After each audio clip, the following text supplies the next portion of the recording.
SC గారు, RDO గారు, ఏడీ గారు అందరితో పాటు ఈరోజు మీటింగ్ పెట్టడం జరిగింది. ఇక్కడంతా కూడా ఒకరి ల్యాండ్ ఒకరి మీద పాత వాళ్ళు చేసిన ప్రభుత్వం పరాకాష్ట, తిక్క పరాకాష్టకి ఇది ఒక సబ్జెక్ట్. ఇది ఈరోజు పర్సనల్ గా జేసీ గారు వచ్చినందుకు నేను రియలీ అప్రిషియేటివ్. వాళ్ళ ప్రభుత్వానికి ఉన్న చిత్తశుద్ధి, వారికి ఉన్న చిత్తశుద్ధి నిజంగా నేను నమస్కారం జేసీ గారు నమస్కారం పెడుతున్నాను. ఎందుకంటే దగ్గర 2-3 సంవత్సరాల నుంచి వాళ్ళు పాత గవర్నమెంట్ వైసీపీ గవర్నమెంట్ చేసినప్పటి నుంచి దీనికి ఒక స్వస్తి పలకలేదు.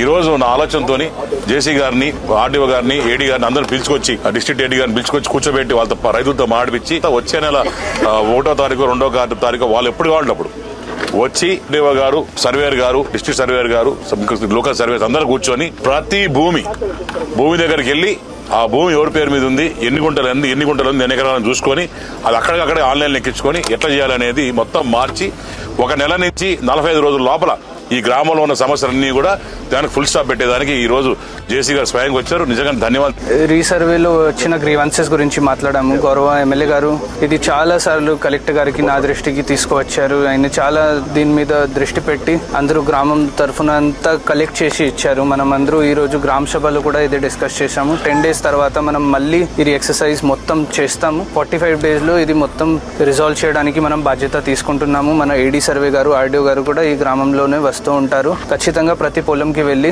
ఈ ఇష్యూ మనం రిజాల్వ్ చేస్తాం.